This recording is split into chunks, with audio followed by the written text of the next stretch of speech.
What's up, guys? This is the Honest Outlaw here, and today we're going to be reviewing the Sig P365. Before I get into that, I want to thank my Patreon supporters. Thank you guys very much. I mention that in every video because you guys really do keep the channel moving, and because of that, we do a monthly giveaway every month for guns and gear related items. This month is going to be for a pair of Peltor Electronic Gear Pro. So if you want to be a part of the giveaway, all you got to do is be a patron. Also, thanks to ammo.com. They're a big supporter of the channel. They leave a link in the description for $20 off an order of $200. And I know there were some issues with the link originally, but they said they have it all fixed up so you can use it multiple times whenever you want. So just click the link and that'll save you some dough. If you don't follow me on Instagram, go over there and follow me. I'm starting to do stories and reposts and all that good stuff, and we're also doing a giveaway on Instagram for an Ontario Rat 3. Now back to the Sig P365. The real question is this gun revolutionary or does it suck? You see that on reviews, on different channels, all over social media. Either the gun is a massive success or it totally sucks. I have a feeling it's somewhere in between, but we're gonna talk about that today. Since I didn't do a unboxing video of this gun, we'll unbox it real fast. We'll show you this tiny little box that this tiny little gun comes in here and what the tiny little gun comes with. Now, I didn't do an unboxing because I guess I just forgot, but I have owned this gun now for, I don't know, since August, since September, so however long that is, 3 or 4 months. And in that time, I have put over 1,000 rounds through this firearm.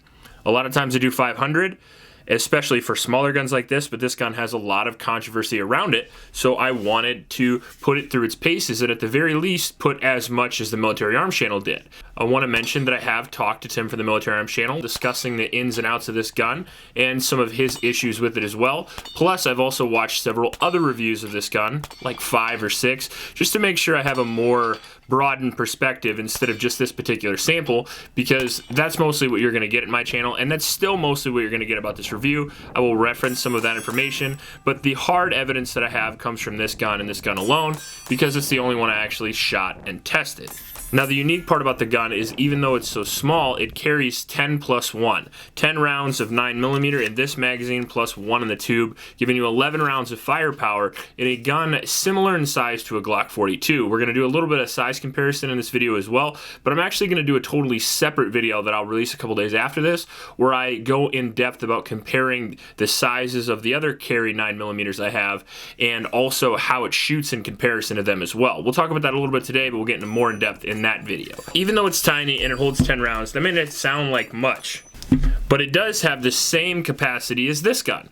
This is a carry standard for a long time, for at least the last 20 years or so. One of the most common carry guns on the market today because of its reliability, durability, capacity for its size and weight. Now, this is my Glock 26 Gen 5, and this is the most common gun that you will find me carrying. And as you can see, the 365 is much smaller than the Glock 26, and they hold the exact same amount of rounds.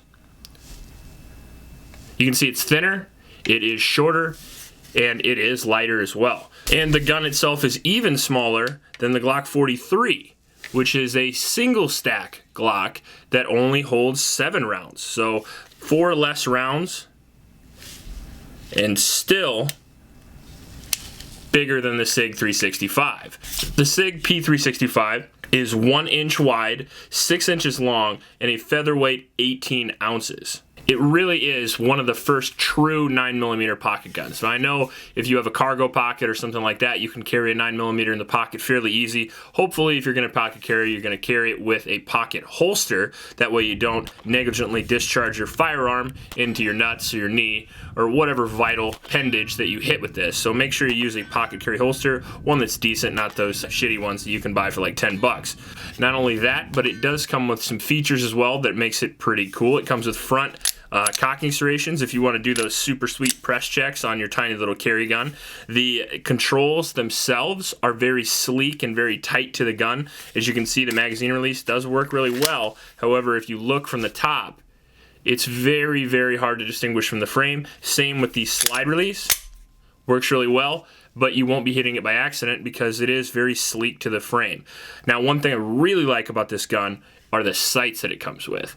A lot of pocket carry, concealed carry type guns, and that's what this is designed for, make no mistake about it, come with pretty terrible sights, whereas the Sig comes right out of the box with some of the best sights that I've seen on a pistol, especially for a carry gun. I think this is the best sight setup I've seen on any carry gun I've ever bought from the factory. So that I got to give them a nod to. Not only is it serrated, it has a notch so you can do those awesome tactical belt racking maneuvers, and it has that high def green ball, that front sight, that makes it easy to shoot quickly up close, and it's precise enough to even hit at 75 yards.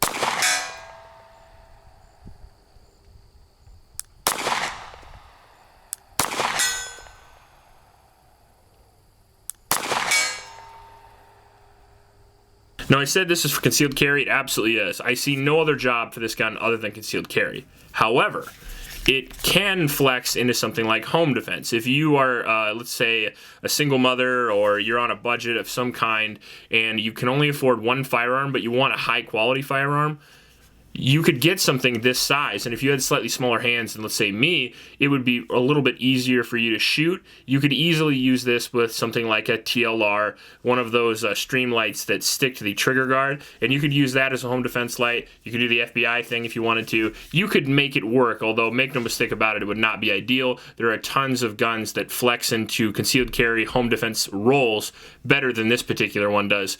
If you're going to do them both, I would suggest something more in the middle, like an M&P Compact, a CZ P07, Glock 19, stuff like that. Now we're going to get to the fun stuff. The question about this gun from the internet and all the land is it reliable? Because that's really the most important category. When it comes down to it, it could be a super lightweight paperweight and do nothing, and the weight and the size would mean nothing. And in a lot of ways, and in a lot of guns that I've seen online, that actually is true with this gun. It does have a lot of serious issues. However, mine had zero. None. I shot 1,000 rounds through it of all kinds of different ammunitions, and I had no problems, no stoppages whatsoever. Although I do have some signs of problems to come in the future. As I mentioned, I did talk to Tim from the Military Arms channel, and he said that he had some serious issues with the gun itself. And if you look at his review, you'll find that they didn't start till around 800 rounds in. And it's a pretty complicated issue, but basically he had a spring break because of the recoil of the gun. And if you're worried about that, there's a sign that that's going to happen right there. So you can see a mark. This one's pretty extreme, where that spring is dragging on the magazine, and during recoil that magazine will hit that spring and eventually will break it, and it will cause the gun not to fire, apparently, unless it's upside down. Feel free to check his video out.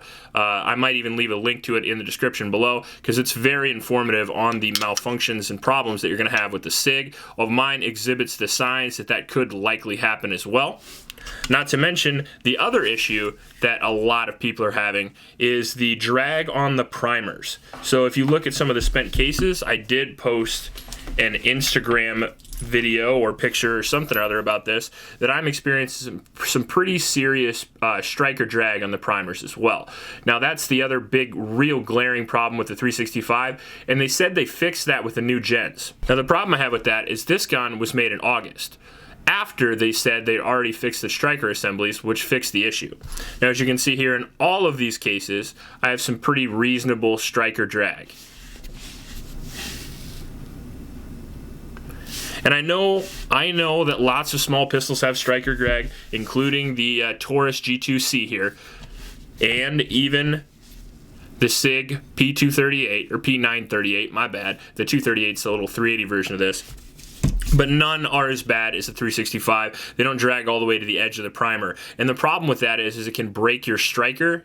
And if that were to happen at a time you really, really needed it, that would be a pretty big deal and would certainly negate the size and weight advantage of carrying this.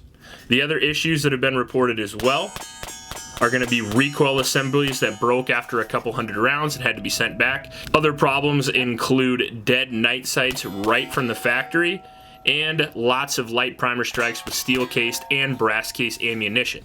Now again, I've experienced none of these issues except for the signs that I may have some issues in the future. Now, what does that tell you? Does that tell you that the gun is unreliable? Does that tell you that the gun will never be reliable? I don't think so. I think those are problems that Sig will eventually figure out, and I think they will be ironed out so where this gun will be a very reliable carry gun. The problem I have with that is that if you're buying these now, especially pre-striker fix, you're more than likely to have problems somewhere down the road, whether that be 500 rounds, whether that be 2,500 rounds. Who knows? Because it all really depends on you, what ammo you shoot, how lucky you got with your particular firearm, how many rounds you're going to shoot, because I know a lot of people who will buy a carry gun, shoot, let's say 50 rounds of defensive ammo through it, call it a day, carry it, and you most likely will never experience a problem because you'll never shoot your gun enough to have a problem. But if you're going to train with your gun a lot, like somebody like me, you might experience these parts breakages down the road. Now, is it likely that you're going to experience them and maybe call Sig or send it in and replace it and never have an issue? I think it is. I think it is. I mean, one time, let's say out of 5,000 shots, what's the chances that that's going to happen to you during a carry situation? I don't know. Is that something you want to bet your life on? I don't know. Now, all that would have been totally fine if Sig would have handled these issues correctly. For about 6 months or so, they denied having knowledge of these issues at all, even though this was a brand new design, and they had every right to have some issues. Even the Gen 4 Glocks had issues. Lots of new designs have issues. As long as they're recalled quickly and fixed, and you keep the customer happy, you don't have a problem. Now, if you start blaming it on the customer or trying to pretend like they don't exist, that's where you start getting this social media hate that Sig is getting right now. Now that we've gotten through that bear, let's get to the accuracy. And honestly, for a small pistol, the accuracy of this gun is fantastic. I shot this anywhere from 50 to 75 yards, maybe at least 5 or 6 times, and I never had a single problem hitting at those distances.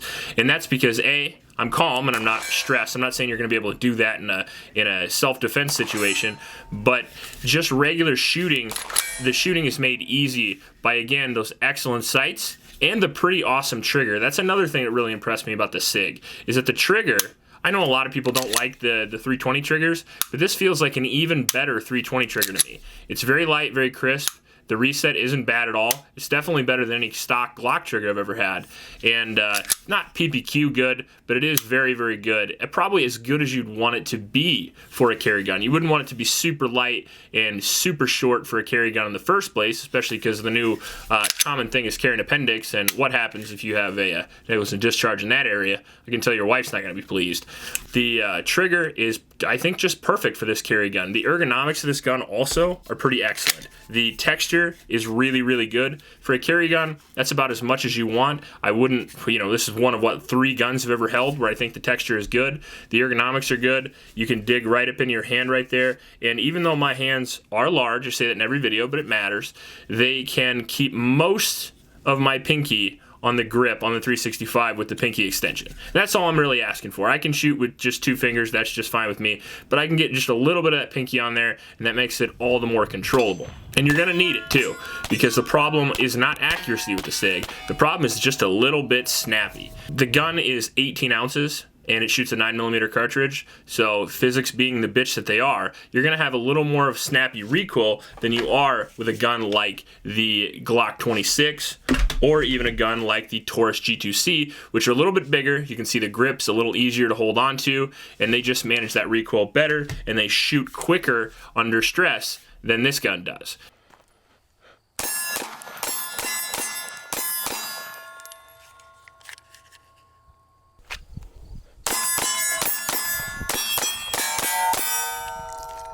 I kind of led that into it earlier, but the ergonomics felt very comfortable. The gun is very shootable for what it is, much better than something like a car. The slide fit is pretty good. It feels pretty decent for a $500 gun, and the finish isn't bad.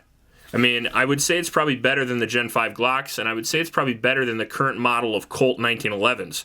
So it's doing pretty good for itself. Is it going to hold up over time? Is it going to be waterproof in 20 years? I can't tell you that. The real problem that I'm going to see with the ergonomics of the Sig is going to be the size of the grip. Now, I did mention that it's kind of big enough to get a hold of, but it's not very wide, so it doesn't fill your hand up very much. If you see me close my hand on this, there's not a lot of room for my secondary hand. The other issue I have, and the reason why I like the Glock 26, is you can see that it's got a much bigger grip on it. It's not for shooting the gun once it's out of the holster. It's getting the gun out of the holster in the first place. I had a real problem shooting my Glock 43 from the holster consistently because I had a hard time getting a good firing grip on the gun when I was pulling it out, and I was worried that if I was, fighting, getting shot, stabbed, getting punched in the dick, whatever it may be, I'm going to be under duress when I pull this firearm, and I wanted to make sure I could get it out of the holster every time, because the gun doesn't mean shit if you don't get it out of the holster. The price is $550. That's about what I saw it for on Gunbroker on average. I think at my local Shields they're around $600, something like that, if you can find them. Is it worth it? That I would have to leave to you. Is it worth it to me? No. I don't think it is. Knowing that I have these glaring problems that are going to happen eventually, as much as I like this gun, I don't think I would ever want to carry it, but that's only because I own lots of guns and I can carry lots of different guns, and I have kind of the pick of the litter, whatever I want, If this was a gun you bought and you saw those glaring issues, but it was the only gun you had, by all means carry it. The likelihood of it failing on you when you need it is very, very low. However, it is higher than something like a Glock 26, and I have the Glock 26, so I carry the Glock 26. If you like this video, please like and subscribe. Please help out your local homeless shelters, and remember to recycle. I'll check you later.